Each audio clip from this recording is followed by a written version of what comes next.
all of you. And let's also this go back to Ian. All of this is connecting with all of you guys are saying. He first kicked it off with empathizing, understanding women are emotional creatures, understanding, and Kevin and Greg, you both talked about understanding who you are and how do you communicate, understand communication styles. And then of course, Sean, you wrapped it up with considering it may not be about you, which Kevin mentioned that too at the moment, but understanding if you do, because you know you're transparent about who we're not robots, none of us are. So we're not going to always get it right. You're not going to always coming in with a grin on your face about, you know, so even understanding those moments, not a Stepford wife or Stepford husband, but understanding those moments. And I remember we've had some chats at work about relationships and, you know, just how I remember you freshly dating your girlfriend and the different,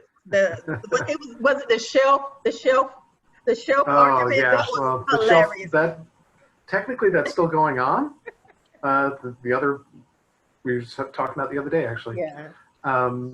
But to add on to something from earlier, I want to be absolutely clear. It's not that I think that women are more emotional than men. I think women and men are emotional in equal measure. I think they're better emotional communicators than men. That's good. I think that's something that at least for the men in my life, I've seen that it's more of a learning curve for us. Mm-hmm. But yeah, I think, and I wish I was more like Kevin. I'm actually a lot more like Sean, in that I have to be reminded that sometimes my voice can get very loud. Sometimes I have to be reminded that maybe the attitude I'm bringing into the conversation isn't the best. The tone isn't the best. Mm-hmm.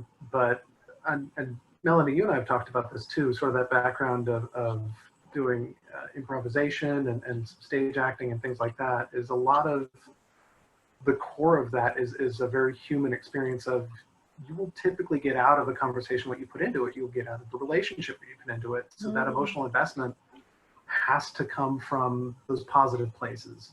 Yes. And so I think a huge part of the empathy is when you're getting a lot of that negativity, you automatically know that if that's out of character for your relationship, if it's in character for your relationship, get out of that relationship. But if it's out of character, then something's wrong. And that's, I think, when I have the easiest time sort of stopping that feedback loop of giving back what I'm getting, to say, hey, hold on a second, this isn't normal, this isn't right, this isn't a bad day or an argument, this is something else. Or maybe it just is those things and it is something that you have to confront. But my dad was always, he's still with us, thank heaven. But he taught me from a very early age that if something is really bothering you, it's because you're letting it bother you. His preferred phrase was always spitballs against a battleship. You can beat a battleship whatever you want. Easier said than done, but to diffuse a very tense or very aggravating situation, sometimes the easiest thing to do is just to take a step back and say, nothing productive is happening here. We're just talking around each other. We're going in circles. And it's just making everything worse. Why don't we take a step back? Nobody has to admit they're right or wrong, but taking a break out of this is usually the best way to stop it. What I love about you, Ian, and all of you on this panel, this virtual panel, is that, now let me also preface this by, Ian and I were talking about relationships, definitely on, you know, what definitely was comfortable and nothing private. It was definitely mature and verbal ethics. But I mentioned the joke about the shelf because Ian is so good about, he doesn't just blast, he never blasts his girlfriend. He would laugh more about himself, about how he processed what he needed to do. And that's what I like about you, Ian, as well as all of you. Sean, we've had many conversations, many conversations about relationships. And you all are definitely a blessing to me, because I love talking to men about relationships, not just a whole bunch of women, but men, to hear what you have to say. Kevin, you always been a role of how a man carries himself. you know, as a young age. Let me just tell you a little about Kevin. Slacks in middle and high school, slack, iron down. He never was always. It was ready to be professional before he got out of the gate. And Greg was the same way. It's the way you guys carry yourselves, not just on the surface level, but you exude out from how you think. You are forward thinking. You're big-minded men. You don't have small minds, and I love that about you. And you've been a blessing, all of you. Greg, we've talked about relationships when I was sitting in your chair. Yes, ma'am. You know, and you've been a big brother to me. All of you have, and I just appreciate your time today. I want to go back. Ian mentioned, he mentioned his secret scent of what a secret scent of a woman is in his world. Let's go back to Greg. Tell us what makes the ingredient that makes up the secret scent of a woman to you. My ingredient would be loyalty. Mm-hmm. And I'm real big on that. I'm real big on that in business. I'm real big on that. Your word is your word. That's right. When I don't see those qualities, it goes downhill for me. Right. And with that loyalty, you get an opportunity to see a person be there for you for the long run. Mm-hmm. Actually, when I met my wife, I told her this. I mean, when we got married, before we got married, I think it was, and I said that I want to be with you to a point where we sitting in rocking chairs and we got our teeth and we can share it in cup. That is so sweet. And all right, so we have rocking chairs, but it's gonna be a while. My teeth are pretty good now. So. But that was my attitude. Mm-hmm. You know, that's always been my attitude. Now I told her, I say, now if you find Jody, tell Jody Greg coming with him. Okay. I'm packing my stuff too. Okay. The same time you packing yours, I'm packing mine.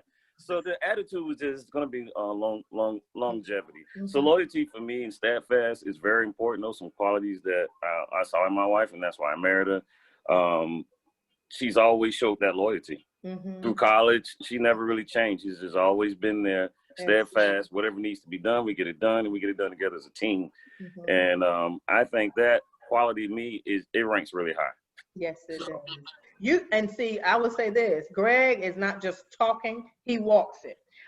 What I loved about you, Greg, when of course I have time to really get into how we met when you were platforming at the Women's Empowerment at that time, and I was just so impressed at how you cut this lady's hair, this asymmetrical bob. I said, whoever cut that woman's hair? I called back then with it.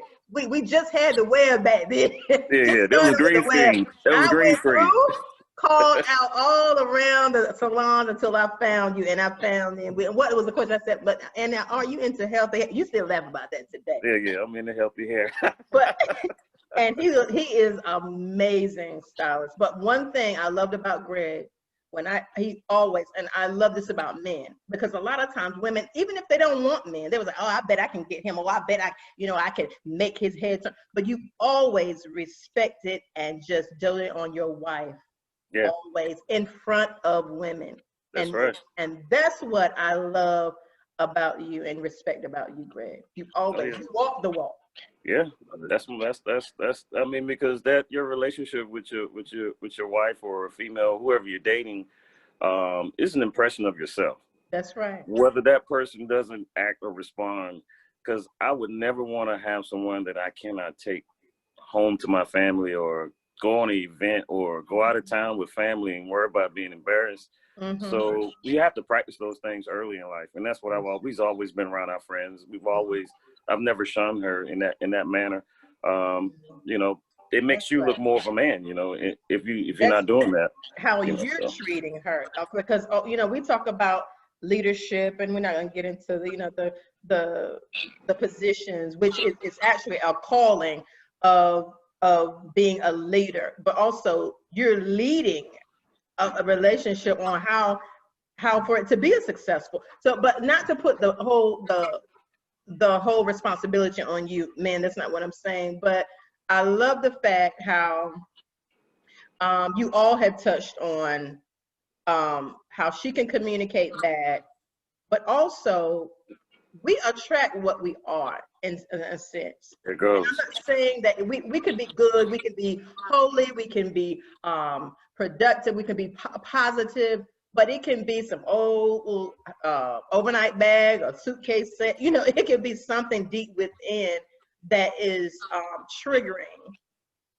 Whether it's a energy in someone else. Not saying we attract something. We could be at a moment, and I'm definitely being transparent here. I've definitely through the times of my relationships, even after losing my husband, I wanted a period where I just wanted to, you know, get to know me, love me. You know, I wasn't rushing to get into a relationship, but even through the times, there were times of, okay, you know, as we're human, we want to give affection, you want to give it, and you can get kind of clouded.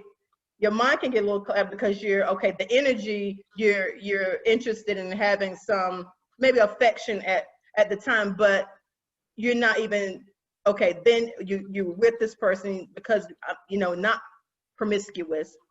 Then you try to make it out to you, okay, I'm with this person, you get comfortable, familiar, and you try to, okay, let's kind of make it into something, but you're not even wanting to be there. You don't even like the person, because you drew them based on an energy at the moment, not necessarily who you are. So, Kevin, let's talk about that, because you mentioned earlier about when you dated a person, if you saw a certain trait in the beginning, you out, kick rock. So let's talk about, let's say you saw, and it's identifying, okay, she's worth it. She just may have an energy right now, because we all are on a journey. So how did you differentiate between, okay, she's worth it, but she may be going something, or this is not it? When I was dating, and it was more so of my maturity level when I was dating, I honestly, once I saw traits that wasn't attractive to me, and literally, I know we're all men and we look at visual of what we're attracted to, but when that first instinct of what I felt like was unattractive, the crazy part, I literally, it wasn't for me to continue investing in that. And I say that because when I met my wife, all of those things were not in play, because the thing that attracted me to her was the stability and the spirituality, not religion, not the scripture and preaching at me, but the spirituality that she had or she presented is what attracted to me, because that was something I felt like at that time I was probably broken in, and what she presented was something that I wanted to share a part of. Oh, I love that. And that was the stability in my life that I needed at 26, 27 years old. Oh, I love that. To say that I knew when I met her, and we had this conversation, I knew when I met her that I was going to marry her. Oh, I love that. It wasn't, we did date for a while before we got married, but even while we were dating, we were planning the wedding that we were going to have. Wow.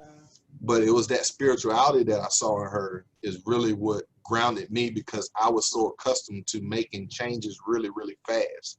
Okay. I'm a dreamer, and I'm always making adjustments, but that was that stability for me. So that's her secret scent? I would say so, yeah. Spirituality? Okay, that's good.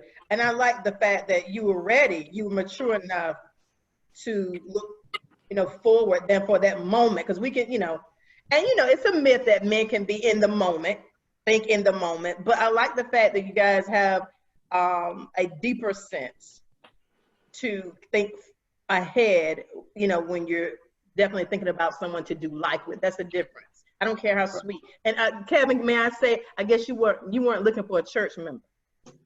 No. You know what I mean?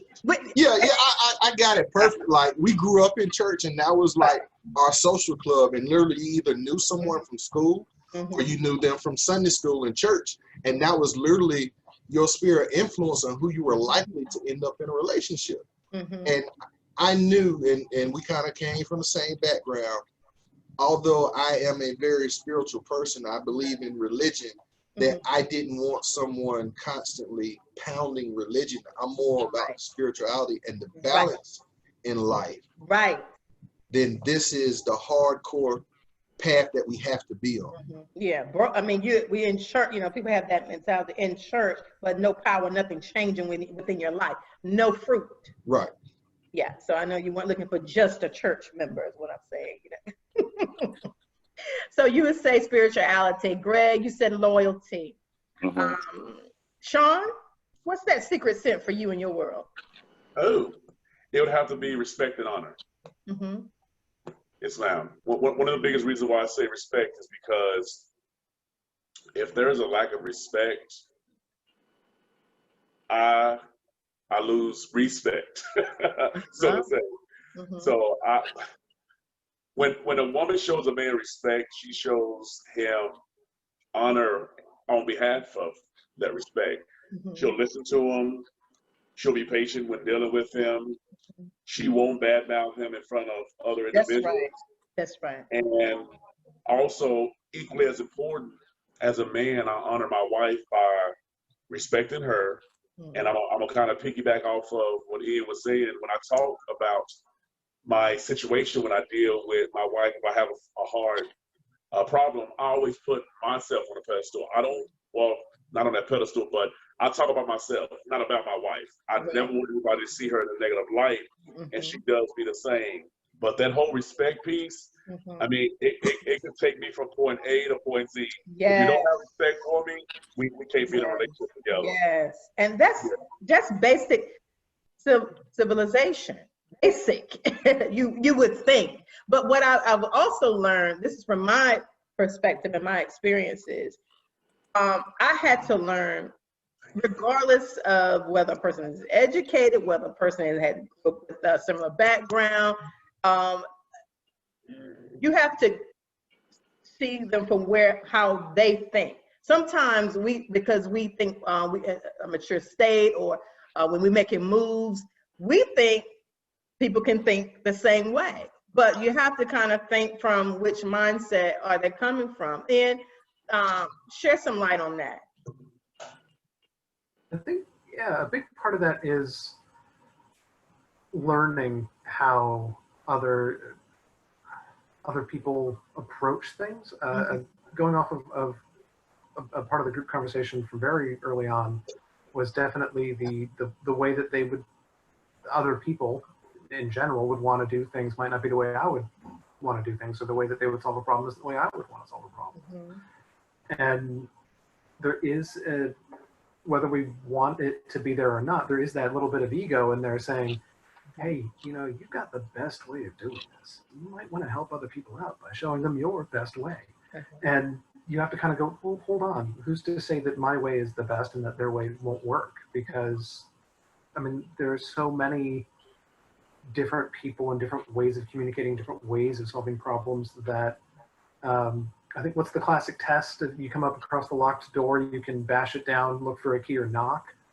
There's so many different ways to unlock that door. There's so many ways to solve these problems that our partners may have a completely different approach. And it's such a step to get to that point of, even if you communicate differently, to find that language that you speak together. Okay. And it's just so much trial and error and patience. I love it. So one last thing for you men. What advice would you like to give to men and or women in a relationship, whether they're just starting a relationship, seeking to develop a relationship? First and foremost, I believe you have to leave your baggage at the door. You have to be willing to be vulnerable to someone. It takes time to get to know a person, but if you're a single man looking for that rib, that woman that you want to eventually marry in the future, I believe you have to court. We talked about the courting aspect, but you have to be equally respectful to that individual as much as you would like to see her respect. And don't try to play around, don't try to play the field. If you want loyalty from a woman, you have to give her that same loyalty. You have to stick with that woman. You have to be willing to go through the trenches with her. And you also have to find out what her hot buttons are, things of that nature, and put her through her paces, because we are a completely different person when we're trying to date compared to when we're in a relationship. So if I've seen some of your hot buttons from the beginning, I'm more prone to understand what I'm getting off into compared to everything appearing to be perfect. And once the I do's is said, and after that honeymoon is over, then I see the real you. That's just not fair. I like that. Kevin? I'm gonna say for an adult that's in a relationship and is looking for a relationship and not just till next week or next month, but it's about, you know, time management. It's about what are you willing to invest to cover your relationship over time. And a lot of times that means having those candid or uncomfortable conversations up front, that you don't wait until 90 days in, Right. 6 months in, a year in, to Right. start asking those questions that could be deal breakers for you. That's right. Have those uncomfortable conversations up front. And like for me, one of the first things we talked about was credit, because Right. That was I didn't want to sounds be in a like relationship. commercial. Yeah, I didn't want to be in a relationship. It's like, well, Right. we can't get nothing. Well, what's your score? What's your score? We had some like real upfront conversation because we had a vision of where we wanted our relationship to go. And I say that because I knew when I saw my wife, this is who I was going to marry. So let's get the pink elephant out the room and start That's talking right. about real stuff up front and building on this relationship seriously. So Kevin, you weren't trying to be a man on a white horse and come to save. Oh You know no, what I mean? no. This was Joe Average. This was Joe Average at his best. When you know, it's not the hottest guy in high school. It's not the captain of the football team. This is Right. after life experiences had kind of equaled us all out. And Joe Average, me, is coming to you and said, this is what I want for us. Let's talk about how we're going to build this relationship from here together. And we had those conversations up front, and we've been blessed that a lot of things that we've worked on together, we've accomplished. I love that. Greg? Yes, I was just going to say, I'm going to piggyback on a few things that you guys have said. I guess coming into my relationship, it's been so long ago, if you will. But it's still the same basis. In order to have those conversations, you got to know what you want. So you need to have a list of things together to say, this is what I want this woman to look like. You can't be outrageous, but it's got to be those 3, 4, 5 qualities that you're not willing to lose, and not lose yourself in that relationship, because there's no guarantee that person's going to change. Right. They may change maybe when you're 70, I don't know. But the point I'm making is to have the conversation. You got to have some basis of things that you want from each other, and then go off of that. So that's what I did. That was up front, just like Kevin did. But I didn't talk about credit. But, you know, I did. You guys were in college there, right? I did talk about, you know, the loud talking, making sure, you know, she wasn't a person that abused alcohol, or, you know, some things that I just was not tolerable. Right. And once you set your standards, you kind of stick to them. I mean, you're going to kind of smooth out some, because it's a top 5. You got some that you're not going to change number 1. Right. And that's something that you shouldn't do, is compromise who you are in a relationship, because you can get stuck in that position. And that is very, very important. That's why I say you got to have a list to start from. You can't just go off of, okay, I don't like this and I don't like this, I don't like this. Okay, what do you like? You need to have that first. And once you have what do you like first, it makes it easy to have the conversation that Kevin and the other guys were talking about. Oh, very good, very good. And? Well, I want to build on what all the guys said, and what you were talking about earlier, Melanie, with learning to love yourself. And I think a huge part of that is giving advice to someone around my age or a little younger starting a relationship would be, remember that you're not becoming one thing, you're still 2 partners building something together, and that you have to treat each other with that respect, treat each other with that honor and loyalty, and be honest and upfront. But I would say the biggest thing is don't lose yourself. Never lose yourself in all of this, because it's so easy to do. That's right. And the best thing you can do is to love yourself and to take care of yourself. And what's been rattling sort of around my mind all day is that line, you teach people how to treat you.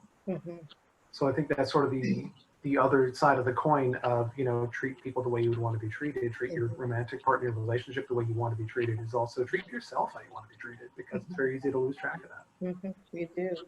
Yeah, but especially when you're gelling, you're meshing, trying to become one with a person. You better be sure of this person that you want to become one with. And I hear the underlying factor from all of you men has been Communication.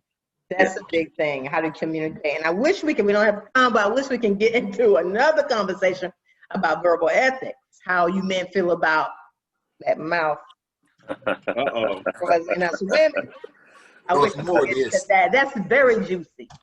It's this now. You said what, Kevin? It's this now. Facebook, Instagram. Right. Yeah. Yeah. Social Lack media. of Yeah, attention. it's crazy. Crazy. But you know what, guys?